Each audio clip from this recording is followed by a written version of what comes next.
السلام علیکم۔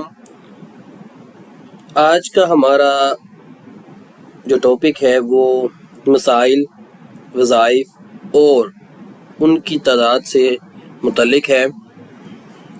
اگر آپ نے چینل کو سبسکرائب نہیں کیا تو سبسکرائب کر دیں، لائک کر دیں اور شیئر کر دیں۔ آج ہم پڑھیں گے 10 مسائل، وظائف اور ان کی تعداد۔ پہلا مسئلہ رزق میں برکت،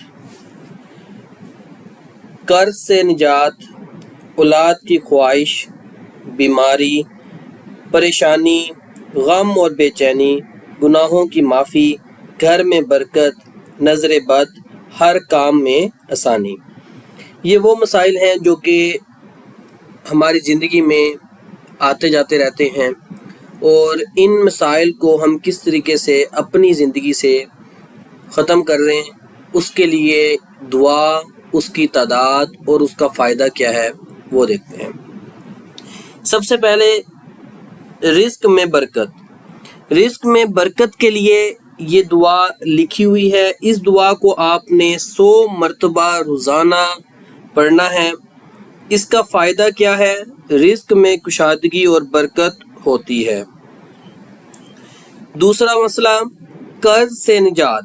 جس بندے کے اوپر قرض ہے اسے چاہیے کہ وہ یہ دعا لازمی پڑھا کرے، انشاءاللہ اس کا قرض جو ہے وہ ختم ہو جائے گا۔ اس دعا کو کثرت سے پڑھیں، مخصوص تعداد ثابت نہیں، مطلب کہ آپ اس کو جتنا زیادہ ہو سکتا ہے اتنا زیادہ کثرت سے پڑھا کریں۔ فائدہ اس کا، اللہ حلال کے ذریعے کفایت کرتا ہے اور قرض سے نجات ملتی ہے۔ تیسرا مسئلہ اولاد کی خواہش۔ جن لوگوں کو اولاد کی خواہش ہے، جن کی ابھی شادی ہوئی ہے یا جن کے شادی کو گزرے کچھ ٹائم ہو گیا ہے اور اولاد نہیں ہے، تو انہیں چاہیے کہ یہ دعا کثرت سے پڑھیں۔ اس کی تعداد، مخصوص تعداد ثابت نہیں ہے۔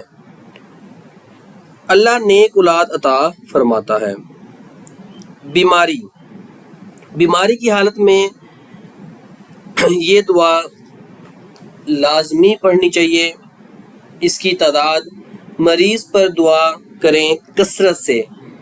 ہمیں چاہیے کہ جو شخص بیماری میں مبتلا ہے یا بیمار ہے ہمارے خاندان میں، ہمارے گھر میں، ہماری فیملی کے اندر، تو ہم اس کے لیے یہ دعا کثرت سے پڑھیں۔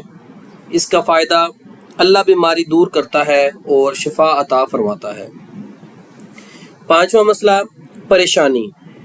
آج کل کے حالات سے بہت سے لوگ جو ہے وہ پریشان رہتے ہیں۔ کسی کو جاب نہیں ہے، کسی کے گھریلو مسئلے ہیں، پریشانیاں ہیں، 100 مسائل ہیں۔ اس پریشانی سے تنگ آ کر انسان بہت غلط قدم بھی اٹھا لیتا ہے۔ تو ہمیں چاہیے کہ ہم اس پریشانی میں اس دعا کو پڑھیں صبح و شام 7 مرتبہ۔ اللہ پریشانی دور کرتا ہے اور سکون ملتا ہے۔ چھٹے نمبر پہ غم اور بے چینی۔ غم اور بے چینی کے لیے یہ دعا یہاں پہ لکھی ہوئی ہے، اسے کثرت سے پڑھیں۔ اللہ کے سوا کسی کی طاقت نہیں، دل کو سکون ملتا ہے۔ اس دعا سے ہمیں اس چیز کا بھی اندازہ ہوتا ہے کہ ہمارا بھروسہ اللہ تعالیٰ کے اوپر کس حد تک ہے، کتنا ہے، کہ جب ہم غم اور بے چینی کی حالت میں ہوتے ہیں تو ہمیں اللہ تعالیٰ کا شکر بھی ادا کرنا چاہیے اور اللہ سے ہی مانگنا چاہیے، اور ہمیں اللہ پہ توکل رکھنی چاہیے۔ ساتویں میں گناہوں کی معافی کے لیے یہ دعا ہے، 100 مرتبہ روزانہ پڑھا کریں، گناہ معاف ہوتے ہیں اور دل پاک ہوتا ہے۔ گھر میں برکت کے لیے سورۃ بقرہ کی تلاوت باقاعدگی سے حدیث میں فضیلت ثابت ہے۔ گھر میں شیطان نہیں رہتا اور برکت ہوتی ہے۔ 9ویں نمبر پہ نظر بد۔ جن لوگوں کو نظر بد ہو جاتی ہے ان کے لیے سورۃ اخلاص، سورۃ فلق، سورۃ ناس ان کی تلاوت کریں۔ صبح و شام 3 مرتبہ نظر بد اور ہر قسم کے شر سے حفاظت ہوتی ہے۔ 10ویں نمبر پہ ہر کام میں آسانی۔ ہم کوئی بھی کام کر رہے ہیں، کسی قسم کا بھی کام کر رہے ہیں، گھر میں، باہر، اپنی زندگی کے اندر، اس کے لیے یہ دعا ہے، ضرورت کے وقت کثرت سے پڑھیں، اللہ ہر مشکل کو آسان کر دیتا ہے۔ ہمارے چینل کے ساتھ جڑے رہیے، چینل کو سبسکرائب کر دیں، شیئر کر دیں، ویڈیو اچھی لگی ہو تو لوگوں تک پہنچائیں۔ انشاءاللہ آپ کے ساتھ اس طرح اور بھی ویڈیوز اور بھی مسائل، ان کے وظائف اور تعداد شیئر کر دیے جائیں گے۔ جزاک اللہ، اللہ حافظ۔